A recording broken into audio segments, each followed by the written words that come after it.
So far, you've laid out the mission goals, taken a look at the current system of record keeping, and identified the key actors and tasks that need to be performed. At this point, you're ready to dig into the detailed nuance of how the system you're about to build needs to function. For this, you're going to have to become an expert in all of the various facets of the real-world system you're trying to model.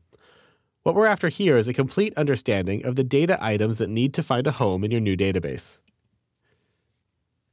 To do that, we're going to have to get help from specific members of the actors groups you identified in the last movie and conduct interviews. The specific people you're looking to get in touch with are the ones with the most knowledge both of how the current system operates and how the system should operate in an ideal world. In some businesses, they'll have identified subject matter experts that are the go-to person internally for questions in each segment of the business.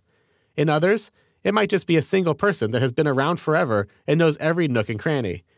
These are the people you need to interview. The interview process is one of the most important ways that you'll get information about the expectations surrounding the new database, so identifying the right people is crucial. Now that we know who we're interviewing, it's time to start asking questions. Here are some tips for conducting a successful interview. First, come prepared. After your document review and examination of the current system, you'll probably have a long list of questions about how the various elements fit together. Make sure you know the interviewee's area of expertise and have a focused and organized list ready to go. Second, keep the interviewee on topic. Don't let them stray out into areas outside of the mission statement, but do keep an ear open for additional mission objectives that may need to get incorporated into the project. Third, use open-ended questions to find out about general procedures and to get an overview of a specific process. Open-ended questions might ask things like, how are new customer details collected? Or what is the procedure for shipping a product? Fourth, use closed questions when you need a specific detail. These can elicit a yes or no answer or have a very specific one or two word response.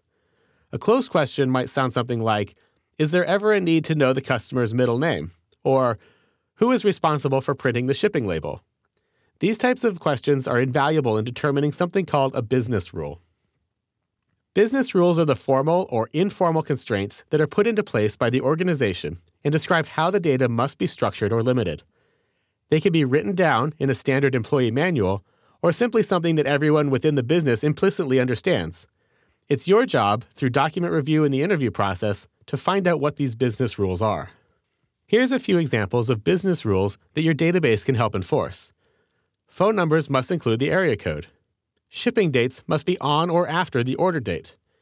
Zip or postal codes must accommodate letters for international addresses. Customers with past due accounts are not allowed to place new orders. The most important thing you're looking to get out of the interview process is a complete understanding of all of the various data items that the business needs. Data items are the specific pieces of information that will be stored in the database, such as customer name or credit card number or product weight. Make sure you ask enough questions until you know everything there is to know about what the data items are, where they come from, and how they're used. One last point. During the interviews, you might identify new mission objectives that the database will need to accommodate. When that happens, and I do mean when, you will need to return to the earlier steps and identify any potential new actors and tasks associated with this new objective. The interview process will continue to act as a check on your understanding of the organization's business needs and should be returned to as often as questions arise.